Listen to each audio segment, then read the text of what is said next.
In the previous episode of Assassin's Creed Odyssey... No going back now.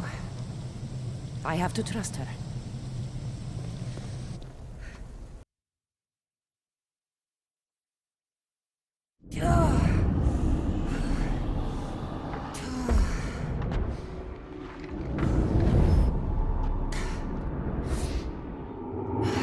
Elysium needs to work on that landing.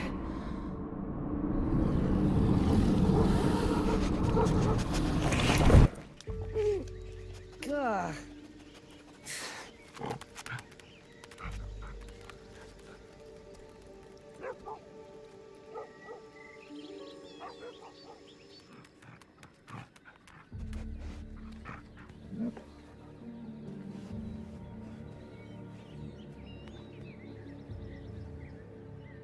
You don't belong here.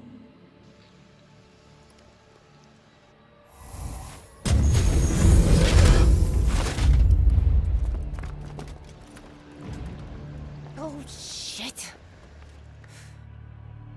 Yes, oh shit, in more ways than one, these enemy issue soldiers perform attacks that can freeze or drain your adrenaline bar, making it impossible for you to execute any of your special abilities. However, there is a kind of a good news, bad news situation here.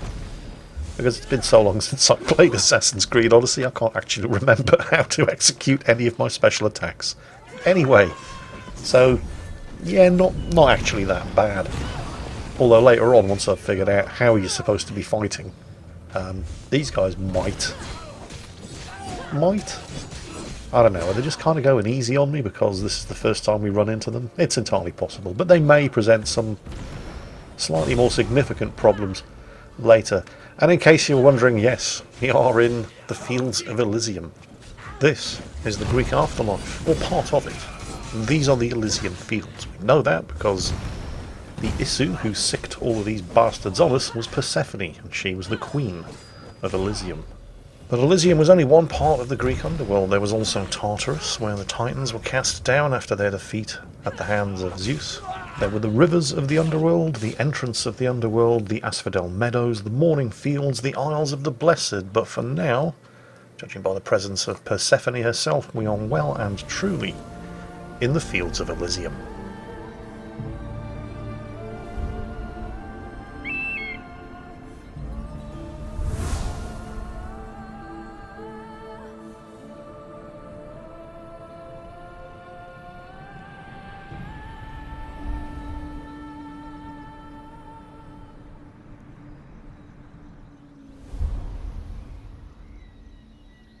No one stands up to Persephone's guards, let alone best them in battle. Tell me your name, or you're next. I'm Hermes. As you're holding my proudest creation, that means you're a descendant of Pythagoras. I know just why you're here. You need to harness its power. Now, your name. The staff calls me Keeper, but you can call me Cassandra. What is this place? Keeper, a great name with a great journey ahead of you. This is the paradise of Elysium, presided over by the mighty Persephone herself. Elysium was a gift from her husband, Hades. This beautiful realm she crafted in her image is the only joy she gets from the underworld. She's his prisoner. But she's come into her role as queen with much aplomb. Elysium. Resting place of heroes. When I was a girl, I'd dream of seeing it with my own eyes. Then why would Persephone attack me? Most rulers don't take the sudden invasion of a lone outsider lightly. Speaking of which, the appearance of a living human is quite unexpected. I'm supposed to go through trials and eventually leave this place. There was a great seal, and the staff talks... It's all very complicated. Allow me to explain. The staff is a gift, not a toy. It can be a key, a weapon, and a way to attain power until the very end of time. Here, you'll find the means to control it before it controls you. After that, There is a gate that leads out of Elysium, but the only way to it is through Persephone, and she'd never allow that. I need to get to that gate. Try talking to her. Who knows? Maybe she'll convince you to stay. Or you could find Nekati, Persephone's top advisor and closest friend.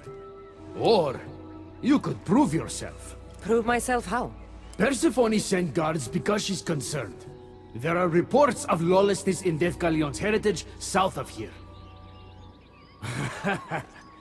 Why am I telling you all this? You said it yourself. It's very complicated. Elysium may look like paradise, but we all have our secrets.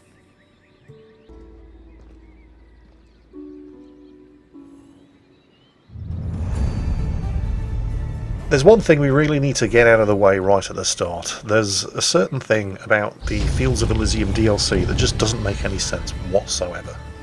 From a gameplay perspective, I completely understand why they give you these portals that allow you to travel between the underworld and actual Greece. There may be things that you're currently doing in actual Greece that you'd like to finish, and maybe you don't want to be stuck in Elysium until you've finished all of the Elysium quest lines. But that's kind of ironic when you consider that the Elysium quest lines involve you trying to get permission to leave the underworld.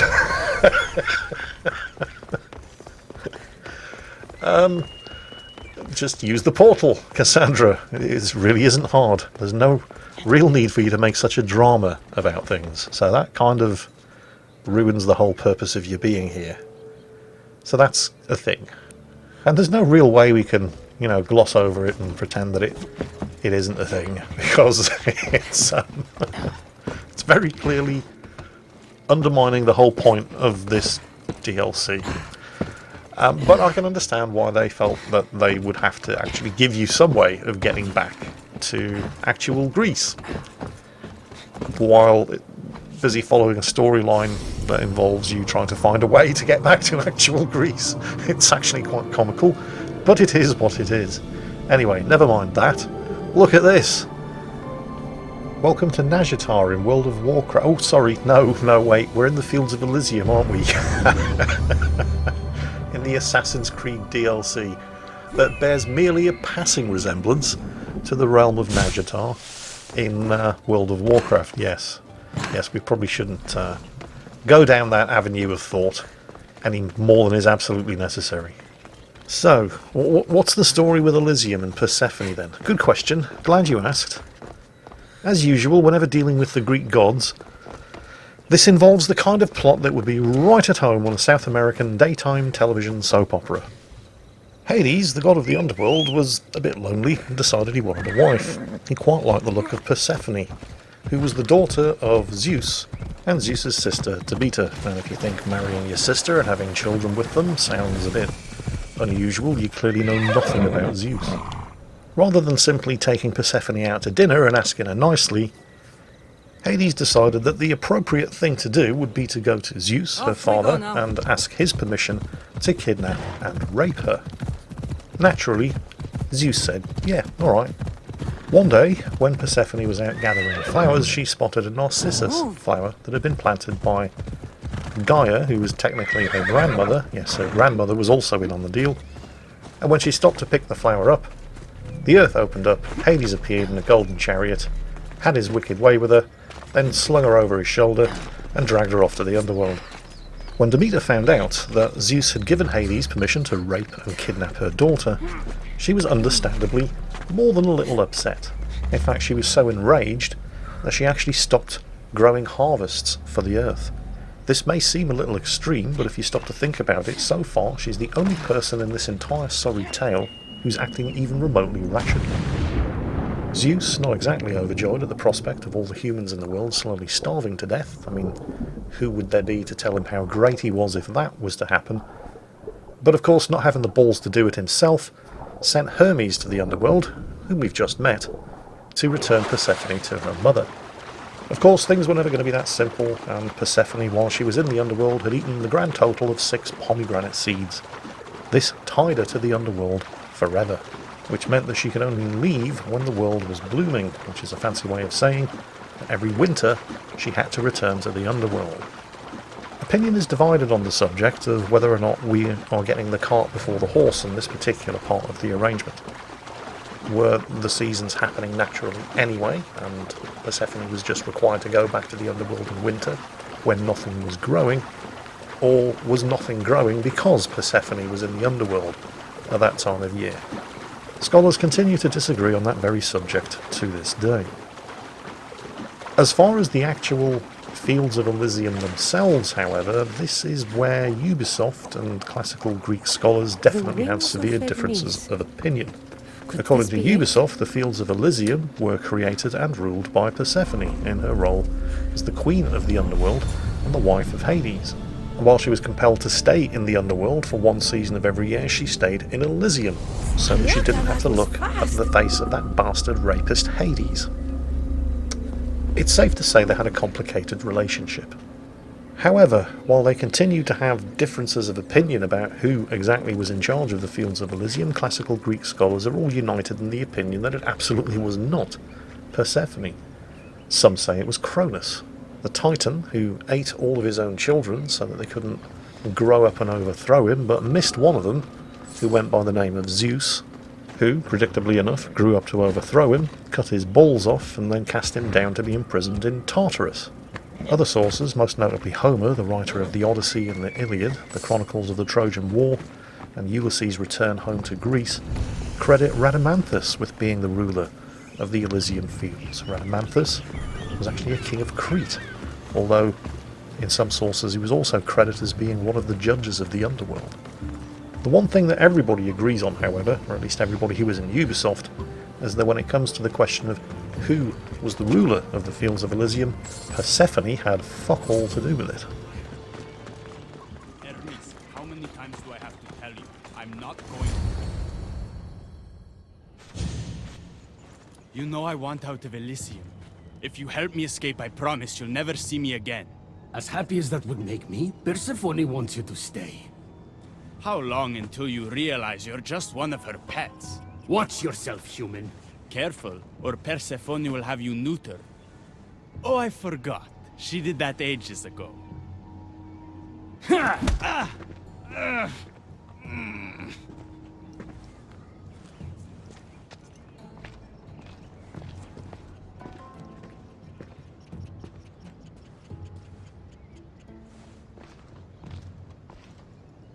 Didn't think the dead could feel pain. I'm one of the few miserable fools around here who's actually alive. If you're so miserable, why not just leave? I've tried. If Persephone wants you to stay, dead or alive, you stay. Hades taught her well. So you're the troublemaker I've been hearing so much about. Adonis, at your service. With an army at Persephone's disposal and most of Elysium under her control, my troublemaking days are coming to an end. What if I helped you? And why would someone with their whole life ahead of them want to do that? I need to find Hades' realm. If overthrowing Persephone is the key to escaping Elysium, then I'm in. Why didn't you just say so from the beginning? Did you hear that, my love? She wants to enter Hades' realm. I'm going to find it with or without your help. We might as well work together. Tell you what, southwest from here is the fortress of the Three Sisters, one of Persephone's strongholds.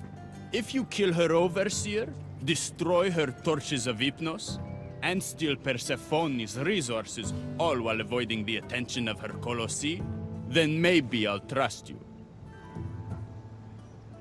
I don't like the sound of Colossi. The Colossi are best left asleep. They protect the overseers. Bloodshed wakes them, and they do not like being woken. Torches of Hypnos? Constructed by the god of slumber, these devices keep human minds under Persephone's control. Destroy their centers to extinguish their flames. Tell me about the overseers. Persephone's most trusted and deadly servants. They are the eyes and ears of Elysium. Killing them will leave the queen blind and deaf. If you're the troublemaker, Why do I feel like I'll be causing all the trouble? What can I say? I'm a lover, not a fighter. Luckily for you, I'm both. And here's where we get down to the nuts and bolts of the Fields of Elysium DLC, or at least Chapter 1 of the DLC, the Fields of Elysium. There are more than one chapter, and there are more than one regions of the underworld that we're going to be exploring. But in order to overthrow Persephone, we're going to have to weaken her hold on the territory in order to make her vulnerable. And it's pretty much the same deal as when we were overthrowing regions in classical Greece in the main game. You'd go in, assassinate the generals, sack the forts, destroy the grain stores, loot the treasury, and eventually force a territory takeover battle. And it's pretty much almost exactly the same thing here. Although there are also certain differences. And taking over and weakening the territories aren't the only things that you're going to be able to get up to here in the Fields of Elysium. There are all kinds of other shiny objects to attract your attention and keep you distracted from what it is that you're supposed to be doing. And this is one of them. This is a marble maiden tribute. It's basically a reasonably heavily guarded statue of Persephone made out of marble. And there are lots of them scattered around the Elysium fields. Destroying these things helps to weaken Persephone's control over the current region, and if that was the only thing they did, that would be a good enough reason for destroying them. But that's not all that happens. When you do manage to successfully destroy one, and in order to do that there are several Isu guards and normally a couple of colossi around that also need to be taken care of, but if you do manage to take care of the defences and then destroy the statue, well, it's probably easier to just show you. Also, bear in mind this is the very first time, I mean I've just arrived in Elysium, this is the very first time that I've attempted to do this. So I don't actually know how the bronze colossi work. And when you do eventually see the colossi in action, you'll understand just how incredibly lucky I was here. there are 3 Isu guards and 2 bronze colossi. And the Isu guards aren't exactly a pushover in a fight, that's one of the bronze colossi. The only reason it hasn't activated is because I am managing to kill all 3 of the guards from stealth. You see, the bronze colossi are triggered by conflict. If you engage in open sword play anywhere near them, they go active, and they are badass motherfuckers. Right? However, as you've just noticed, until they are triggered and become active, you can take them out with a one-shot backstab. So trust your Uncle Jingles when he tells you that every opportunity you get to take one of these motherfuckers out with a one-shot backstab, that's what you do. Because you really don't want to be fighting those things unless you absolutely definitely have to. Trust me on this one. At this point, I lucked my way through all of this. I did the stealth kills on the gods, so the statues never triggered. I have no idea just exactly how nasty those things are, but I'm soon going to find out. Don't you worry. Anyway, this marble maiden statue ain't going to destroy itself, and it's not immediately apparent the first time you come across them exactly how you destroy one. It looks pretty destroyed to me, but apparently not. It needs more destroying, and these aren't things that you can just walk up to them and press F to destroy. You actually have to hit them, and hit them a lot, and then eventually they go down. And you're going to want to do it because every time you take one of them out, as well as a hefty chunk of experience, you also get an ability point, something that you normally only get every time you level up. So straight away you can see the attraction in going after these things. Not only does taking them out weaken Persephone's hold on Elysium, but you also get ability points to spend on your skill trees. But I'll tell you what pisses off Persephone even more than destroying her statues: sacking her fortresses and murdering her overseers. I kind of have issues with this whole deal, however, for a number of reasons. I mean, obviously I don't have big enough issues to prevent me from actually doing it because I want to complete the DLC and get myself some stuff. But, well, my issues are twofold.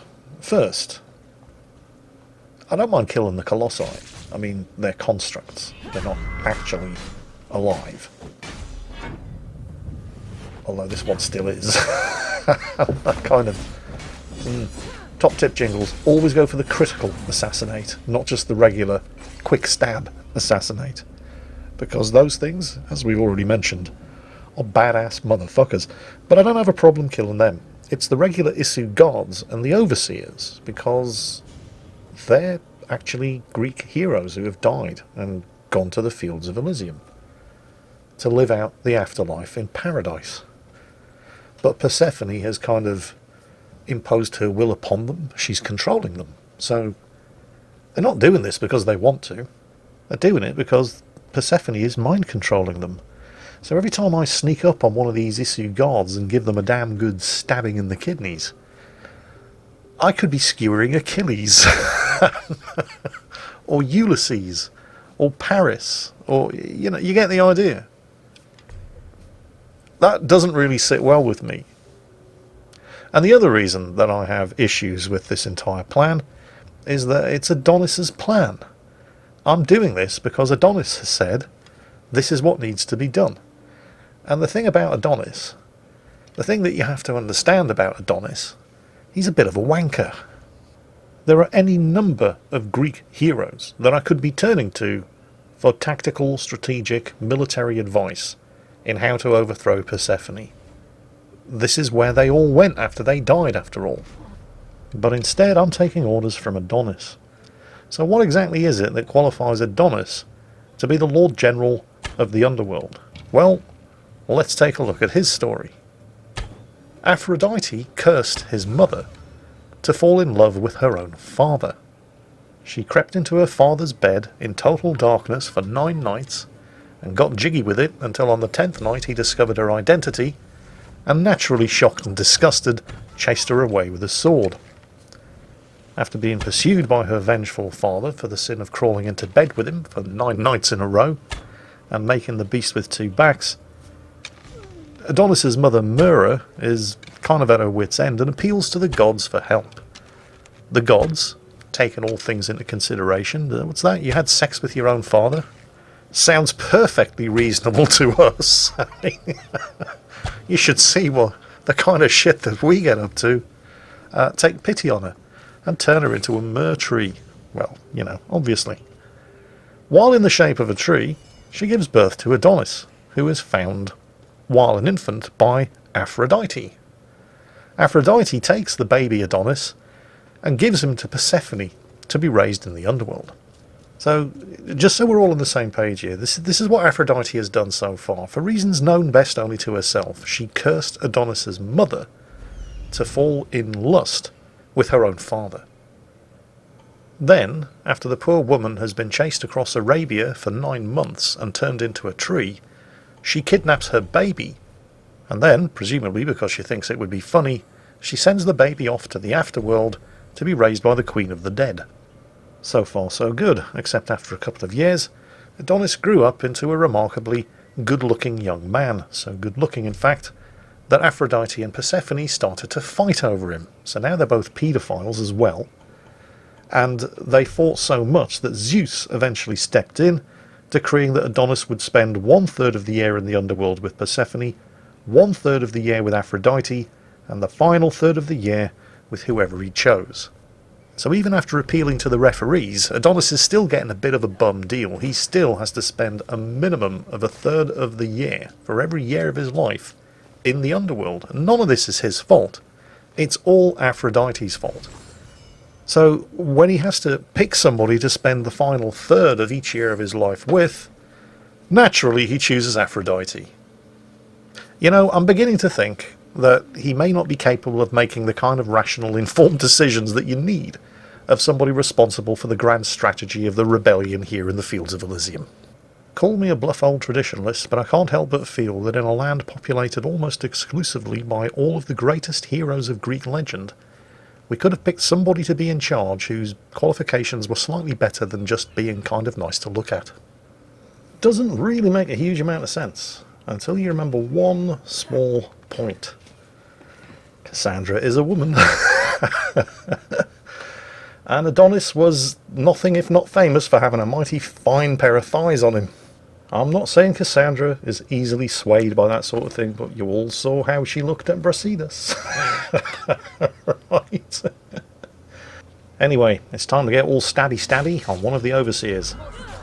Unfortunately, the Overseer is flanked by a pair of bronze colossi, and I really should have taken care of them first, because they are complete bastards.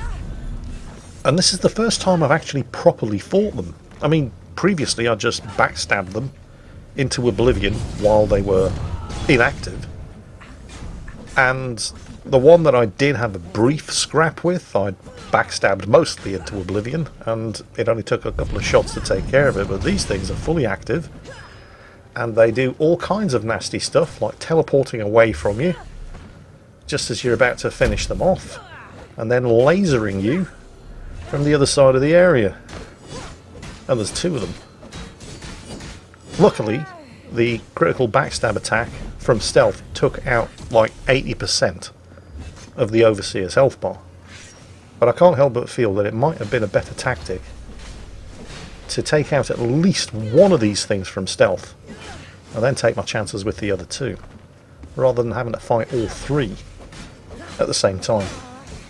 Anyway, that's the hard part out of the way. There was still quite a bit more to do in the Fortress of the Three Sisters. Plenty more guards that needed stabbing, plenty more treasuries that needed looting, but the hard part is out of the way. And upon successful completion, it's back to the village of the Glorious Dead to report our success to Pretty Boy, in the hopes that perhaps Senpai will notice us. Trust me now? You've brought me one step closer to my love. It's a good start. Who is this love you keep mentioning? The most beautiful being in existence. With a face so fair, to gaze upon it is to forget all others. Perhaps you've heard of her. Aphrodite. I didn't take you for a poet. She brings it out in me. I'll do whatever I can to get you back to her. You have my word. You've given me something I haven't had in a while. Hope. All right. What's next? Not here. Come find my camp in Iapetos' ruins. Before you go, Persephone has overseers and torches of Hypnos across Elysium. If we're going to weaken her influence, we must destroy them. And we're going to need all the help we can get. It's about time I go meet the infamous Persephone. Yeah, I should go for a little chat with Persephone, the woman who tried to have me killed the second she laid eyes on me, the person whose realm I am actively fighting to destabilise, and the love of whose life, Pretty Boy here, I've just promised I'm going to do everything I possibly can to ensure that he gets reunited with her mortal enemy. I should go and have a chat with her. Nothing could possibly go wrong there. Well, I guess we'll find out, except in the next episode. Hope you've enjoyed this one, and as always, take care, and I'll catch you next time.